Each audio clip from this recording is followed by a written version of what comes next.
Subscribe now and press the bell icon. Never miss an update. राज्य मंत्री रामदास आठवले पहुंचे जोगेश्वरी। इफ्तार party में आरपीआई ए के माइनॉरिटी अध्यक्ष सुहेल शेख ने किया था इफ्तार पार्टी का आयोजन। क्या कहा राज्य मंत्री रामदास आठवले ने, देखिए हमारी रिपोर्ट। इफ्तार पार्टी का आयोजन किया गया है, आप शामिल हुए थे? तो हमारे सुहेल शेख जी मुंबई प्रदेश हमारे माइनॉरिटी सेल के आरपीआई के अध्यक्ष है और वो इसी इलाके में रहते हैं। तो आज मैंने उनको इफ्तार पार्टी के लिए टाइम दिया था। ये रमजान का महीना जो होता है मुस्लिम कम्युनिटी में बहुत ही मतलब आकर्षक होता है, बहुत अट्रैक्टिव होता है। और उसके बाद ईद आती है और मोहम्मद पैगंबर जी के जन्म दिवस के अवसर पर मतलब ईद आती है और मुस्लिम आवाम में मतलब ये त्योहार बहुत ही आनंददायक होता है। मतलब जो रोजा का प्रोग्राम रोज होता है और पूरा महीना भर मतलब वो बिना पानी पीकर भी पूरा दिन भर हमारे लोग मुस्लिम लोग रहते हैं। तो अल्लाह ताला से उनका एक बहुत बड़ा एक अट्रैक्शन होता है और ये पूरे देश भर में 14-15% हमारे मुस्लिम आवाम के लोग हैं। और रिपब्लिकन पार्टी ऑफ इंडिया जो है ये बाबा साहब की विचारधारा को मानती है। बाबा साहब अम्बेडकर जी ने सभी धर्म के लोगों को न्याय देने की बात की है और अपने देश में अनेक जातियां हैं, अनेक धर्म के लोग हैं, अनेक भाषा के लोग हैं, लेकिन उसके बावजूद भी देश एक है। बाबा साहब ने जो संविधान के माध्यम से जो सपना देखा है वो अखंड भारत का सपना है और इस भारत को सोशली, इकोनॉमिकली, एजुकेशनली मजबूत करने की भूमिका संविधान ने स्वीकारी है। और माननीय नरेंद्र मोदी जी देश के प्रधानमंत्री के रूप में मतलब वो काम कर रहे हैं और उन्होंने अभी बात की है कि भाई रमजान के महीने में, तो रमजान का महीना वर्ल्ड में जो मुस्लिम कम्युनिटी है उसके लिए बहुत बड़ा एक आनंददायी त्योहार होता है।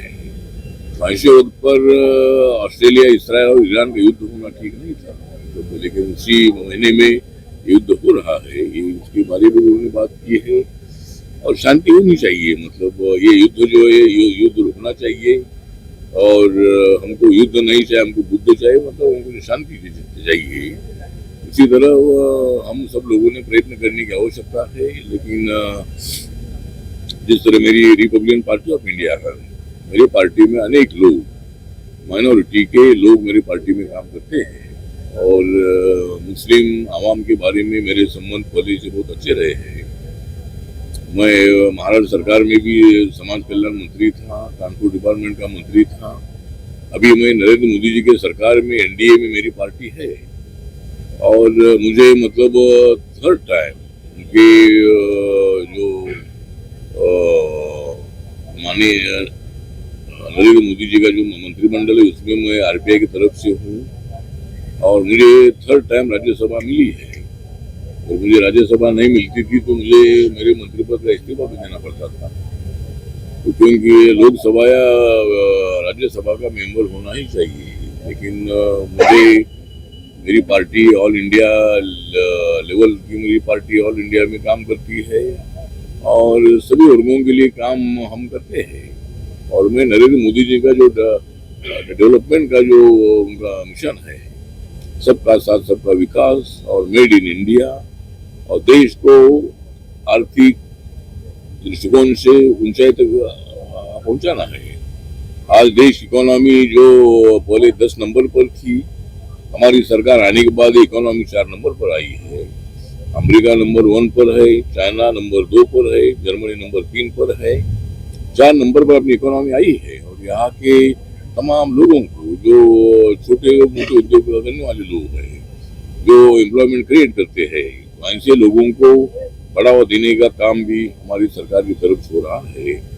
और उसी तरह आज मैं थोड़ा सा हमारे वामन दादा का कर्टक जी जो हमारे अम्बेडकरी फिल्म शाहिर थे और उनके गांव में आज 14 करोड़ का एक उनका मेमोरियल बनाने का भूमि पूजन था। तो संजय सिरसाट जी जो सामाजिक न्याय मंत्री स्टेट के, उन्होंने मुझे बुलाया था। वहाँ छगन भुजबल भी आए थे, दादा भुसे थे और भी मतलब कई मेहमान वहाँ थे। तो वहाँ मैंने पहले ही डेट सोहेल शेख को मैंने दे दिया था, लेकिन अचानक 3-4 दिन पहले ही वहाँ का प्रोग्राम आया और वो करके मैं इधर आने वाला था, लेकिन प्रोग्राम को काफी देर हो गई और मैं इफ्तार के टाइम पर नहीं पहुंच पाया।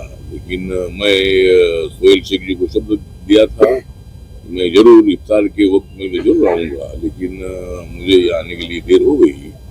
लेकिन मैं सभी जो हमारे देश के मुस्लिम आवाम के लोग हैं उनको मैं यही विश्वास दिलाना चाहता हूँ कि आपके जो मसाइल है उसको हल करने के लिए जरूर मेरी पार्टी प्रयत्न करती रहेगी और जरूर हमारी जो केंद्र की सरकार है, एनडीए सरकार है, ये भी आपके सवालों की तरफ जरूर ध्यान देती रहेगी, महाराष्ट्र की सरकार ध्यान देती रहेगी।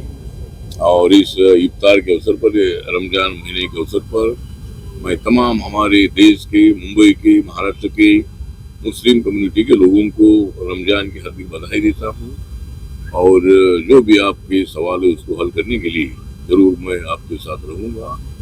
और सोहेल शेख हमारे बहुत एक्टिव लीडर है, ज्यादा स्पीच नहीं दे देते हैं, लेकिन काम करने में उनका बहुत ही अच्छा मतलब योगदान हमें रहता है और इसीलिए हमने उनको मुंबई का अध्यक्ष हमने बनाया है। और इसी तरह पूरे मुंबई में जो भी माइनॉरिटी के लोग हैं उनको पार्टी में लाकर उनकी एजुकेशनली, इकोनॉमिकली, सोशली उनकी डेवलपमेंट करने हो, उसके लिए हमारी पार्टी मुस्लिम आवाम के लिए प्रयत्न करती रहेगी। इन्हीं शब्दों के साथ मैं हमारे सोहेल शेख जी और जो तमाम हमारे मुस्लिम आवाम के जो लोग हैं उनको रमजान की मैं हार्दिक हार्दिक बधाई देता हूँ। सलाम अलैकुम, जय भीम, जय भारत, जय महाराष्ट्र। सोहेल शेख जी, कितनी खुशी हो रही है साहब की मौजूदगी में? बहुत दूर से सर साहब यहाँ भी आए, करके। इतना कीमती वक्त साहब ने दिया, मुझे उसका बहुत बहुत आभार है। साहब यहाँ पर आए, बहुत कीमती समय में से समय निकाला साहब ने। और सबसे ज्यादा हमको खुशी तो ये हुई, साहब को 3rd टाइम राज्यसभा मिला, तो मतलब एक मुसलमान कम्युनिटी को एक सपोर्ट मिला। साहब ने हर जगह हर वक्त मुसलमानों के पीछे खड़ा रहा है, मुस्लिमों के हर वक्त साथ दिया है। जैसे गौरक्षक के उसमें हुआ था, गौ हत्या वन में साहब ने बोला था, लाउड स्पीकर के बारे में साहब ने बोला था, सर ने हर जगह साहब ने बोला है हर किसी के बारे में। तो ये मेरा यही काम है कि साहब जो करते हैं लोगों तक पहुंचाना, मुस्लिम कमेटी को एक करना, उनकी जो भी समस्या है उनको हल करना, साहब के नेतृत्व में देखना। और साहब मतलब साहब इतना काम करते, साहब के ऑफिस में देखता हूँ कई मुस्लिम लोग आते हैं। मेरा सबसे ये आह्वान है कि साहब से जुड़ो, पार्टी में आकर हमसे जुड़ो। कई लोग आते हैं, साहब के पास आते हैं, हमारा ये काम है वो काम करके चले जाते हैं, लेकिन साहब के पास आकर जुटते नहीं। एक ताकत बनो, साहब ऐसे हैं, एक मुसलमान की आवाज़ है साहब, एक कम्युनिटी की आवाज़ है साहब। तो यही कहना चाहूँगा, साहब आप आए, आपका बहुत बहुत धन्यवाद, आपने आपका कीमती वक्त दिया।